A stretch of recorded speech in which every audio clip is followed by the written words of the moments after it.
ఓం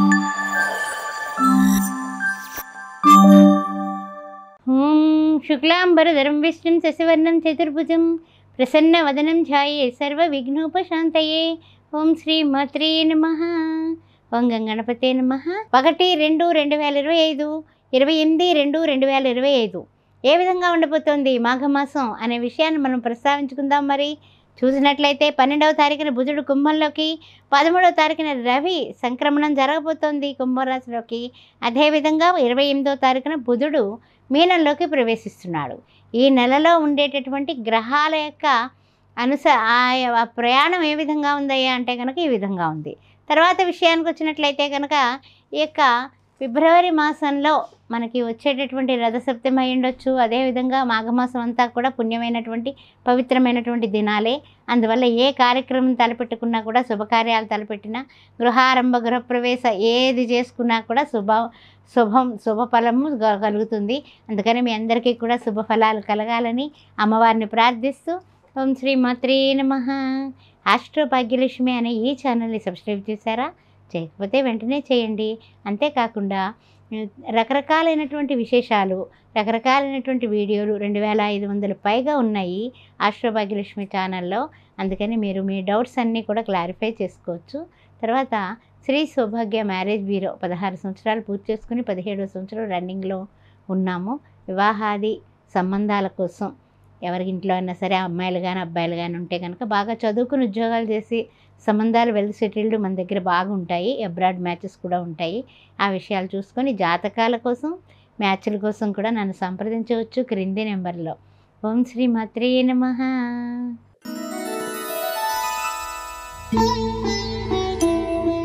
వృశ్చిక రాశిలో ఉన్నటువంటి విశాఖ 4వ పాదం, ఆ తర్వాత చూసినట్లయితే అనురాధ నక్షత్రం, జ్యేష్ఠ నక్షత్రం. మరి ఏ విధంగా ఉండబోతోంది మాస ఫలాలు కార్యక్రమంలో తెలుసుకుందాం. మరి ఫిబ్రవరి మాసం అయితే ముఖ్యంగా చూసినట్లయితే వృశ్చిక రాశి వారికి 3వ ఇంట్లో రవి బుధులు కనిపిస్తున్నారు. చతుర్థంలో చూస్తే యథావిధిగా చంద్ర భగవానుడితో కూడి నిన్న శని భగవానుడు. ఆ తర్వాత పంచమంలో చూసినట్లయితే రాహువు శుక్రుడు, షష్టమ సప్తమంలో గురువు గారు, అష్టమంలో కుజుడు కనిపిస్తున్నాడు. నవమ దశమ ఏకాదశంలో కేతువు కనిపిస్తున్నాడు. అష్టమ కుజుడి వలన కొంచెము భార్యాభర్తల మధ్య సమస్యలు వచ్చే అవకాశాలు దండిగా కనపడుతున్నాయి. జాగ్రత్త జాగ్రత్త. అయితే ఏమిటంటే కనుక ఈ యొక్క చెప్పాలంటే కనుక ఈ వృశ్చిక రాశి వారికి కొన్ని విషయాలలో బాగున్నప్పటికీ కొన్ని విషయాల్లో తలకాయ నొప్పి కూడా ఉంటుంది. అందువల్ల నెల మొదట్లో సగభాగం హ్యాపీగా నడిచిపోతుంది. ఏం తిరుగులేదు, మీకు ఎదురే లేదన్నట్టుగా ఉంటుంది. తర్వాత కొంచెం ఆరోగ్య విషయంలో ఈ నెల 15వ తారీఖు నుంచి కాస్త జాగ్రత్త వహించండి. తర్వాత ముఖ్యంగా ఏమిటంటే కనుక ప్రతి పనిలోని కూడా లేట్ అవ్వడం వల్ల టెన్షన్స్ పడుతూ ఉంటారు. ఎందువలన అంటే కనుక రవి ఎప్పుడైతే తను 12-13 తారీఖుల్లో ఎప్పుడైతే సంక్రమణం మారుతుంది, అందువల్ల అతను ఎప్పుడైతే మన మకరం నుంచి కుంభంలోకి మారుతాడో అక్కడ అనారోగ్య పరిస్థితులు స్టార్ట్ అవుతాయి. తర్వాత తలకాయ నొప్పులు పెరుగుతాయి. అందువల్ల జాగ్రత్తగా ఉండండి. తండ్రికి పిల్లలకి కూడా మాట పట్టింపులు కూడా వచ్చే అవకాశాలు కనపడుతున్నాయి. జాగ్రత్త జాగ్రత్త. తర్వాత ప్రతి పనిలోనూ లేట్ అవ్వడం వల్ల టెన్షన్స్ తీసుకుంటారు. దానివలన బీపీలు, షుగర్లు కూడా హై లెవెల్కి పెరిగే అవకాశం కనపడుతుంది. కాస్త ఆ విషయంలో జాగ్రత్తగా ఉండండి. ఆరోగ్యం భాస్కరాది ఇచ్చేత్. ఆరోగ్య కారకుడైనటువంటి సూర్యభగవానుడికి ప్రతిరోజు కూడా 3 సార్లు అర్ఘ్యం ఇచ్చి నమస్కారం చేసుకోవడం అనేది చెప్పదగిన సూచన. తర్వాత ఏంటంటే కుటుంబ ఖర్చులు కాస్తంత ఒకదాని మీద ఒకటి అమ్మాయ అయిపోయిందయ్యా పండగ అని ఊపిరి తీసుకుంటామా, మళ్ళీ పెళ్ళిళ్ళు వచ్చేసాయి, మళ్ళీ గృహప్రవేశాలు వచ్చేసాయి, మనకు కావలసిన వాళ్ళు మనం ఉట్టి చేతులతో ఎట్లా పెడతాం, ఇలాగా రకరకాల ఖర్చులు. మన ఇంట్లోనే మనం చేసేటటువంటి శుభకార్యాలు, మనకి కావలసిన వాళ్ళు శుభకార్యాలు అవి ఇవి తడిపి మోపుడయ్యి ఖర్చులు పెరుగుతాయి. అందువల్ల కాస్త జాగ్రత్తగా ఆచితూచి ఖర్చు పెట్టడం అనేది నెల ప్రారంభంలోనే మొదలు పెట్టుకుంటే కాస్త కొంచెం ఊపిరి తీసుకోవచ్చు. తర్వాత అధికారులు మరియు పెద్దవాళ్ళ యొక్క సహాయ సహకారాలు అందుతాయి.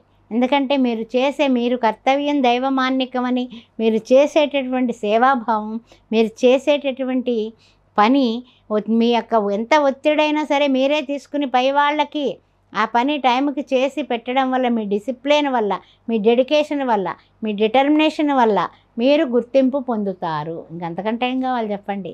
మనకు ఆనందం వచ్చేస్తుంది కదా. ఎవరైనా సరే మనల్ని అబ్బా మా వాడు బ్రహ్మాండంగా పని అప్పచెప్పానంటే ఇంకా నిద్రపోయినా పర్వాలేదు బ్రహ్మాండం చేస్తాడంటే మనకు కడుపు నిండిపోతుంది. అలాంటి పరిస్థితులు కనపడుతున్నాయి. అదేవిధంగా వాహన యంత్రాలు అంటే యంత్రముల దగ్గర పనిచేసే కార్మిక సోదరులు కానీ, మనం ద్విచక్ర తర్వాత 4 చక్రాలు వాహనాలు నడుపుతూ ఉంటాం కదా, జాగ్రత్తగా ఉండండి. కుజుడు మనకి అష్టమంలో ఉన్నాడు. అందువలన యంత్రాల దగ్గర కానీ వాహనాల దగ్గరతో కానీ మీరు వేళాకోళంగా మీరు డ్రైవింగ్లు చేయకండి, జాగ్రత్తగా ఉండండి. ఎందుకంటే యాక్సిడెంట్ చేసి ఇంజరీలకు రక్తం కళ్ళపడేటట్టు చేస్తాడు.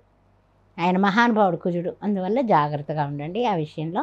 తర్వాత ముఖ్యంగా ఏమిటంటే కనుక ఏదైనా సరే అనారోగ్య చింతన, చిన్న చిన్న అనారోగ్యాలండి. అయితే ఏంటంటే టాబ్లెట్ వేసుకుంటే పోతుంది. కానీ ఏంటంటే వెళ్దాంలే ఏం పర్వాలేదు, ఈవేళ కొంచెం అలా ఉంది, రేపు పొద్దునకి తగ్గిపోతుంది, నేను టాబ్లెట్ వేసుకోకపోయినా నేను చాలా ఆరోగ్యవంతుడిని అని మన భుజం మనమే శభాష్ అనుకుంటూ ముందుకు వెళ్ళకండి. జాగ్రత్త ఆరోగ్య విషయంలో. చిన్న పామైనా సరే పెద్ద కర్రతో కొట్టమని ఉన్నారు కదా, ఆ విధంగా మీరు వెళ్ళడం మంచిది. తర్వాత ముఖ్యంగా భాగస్వామ్య అంటే ఏదైనా సరే మనకి మన భార్యాభర్తల మధ్య కానీ భాగస్వామి వ్యాపారంలో కానీ పట్టుదలకి పోకండి, తెగేదాకా లాగకండి. ఇది చాలా చాలా మస్ట్ అండ్ షుడ్. ఎందుకంటే కుజుడు తక్కువైన వాడు కాదు, అష్టమంలో ఉండడం వల్ల దెబ్బలాట్లు కూడా పెడతాడు మంచిగానే. అందువల్ల కాస్త జాగ్రత్తగా ఉండండి. హితంగా మితంగా పొదుపుగా ముక్తసరిగా మీరు మాట్లాడటం అలవాటు చేసుకుంటే అన్ని విధాలా కూడా బాగుంటుంది. ఏ విషయంలోని కూడా సంతకాలకు తొందరపడి పెట్టేకండి. కాస్త చూసి మనకు అది ఎంతవరకు ఉపయోగమా లేదా లేకపోతే ఇరుక్కుంటామా అన్నది చూసుకొని డాక్యుమెంటేషన్ చేసుకోండి. రియల్ ఎస్టేట్ వ్యాపారులారా ఆ విషయంలో జాగ్రత్తగా ఉండండి. తర్వాత విషయానికి వచ్చినప్పుడు అయితే కనుక ఈ అష్టమంలో ఉన్నటువంటి కుజుడికి ప్రతి మంగళవారాలు మీరు చేయడం మొదలుపెట్టండి. మంగళవారం నాడు ఆవు పాలు తీసుకెళ్ళి ఆ యొక్క సుబ్రహ్మణ్యేశ్వర స్వామి అభిషేకం 7 ప్రదక్షిణలు చేసుకొని ఓం సాం శరవణ భవ, ఓం సాం శరవణ భవ. అక్కడ గుడి దగ్గర ఉన్నటువంటి పేదవాళ్ళకి ఎర్రటి టవల్స్ కొనుక్కెళ్ళి, ముగ్గురికైనా టవల్స్, ఆ తర్వాత 3 దోశలు కందిపప్పు వారికి ఇచ్చి నమస్కారం చేసుకోండి. భోజనానికి వీలైతే కనుక డబ్బులైనా సరే దానం చేయండి.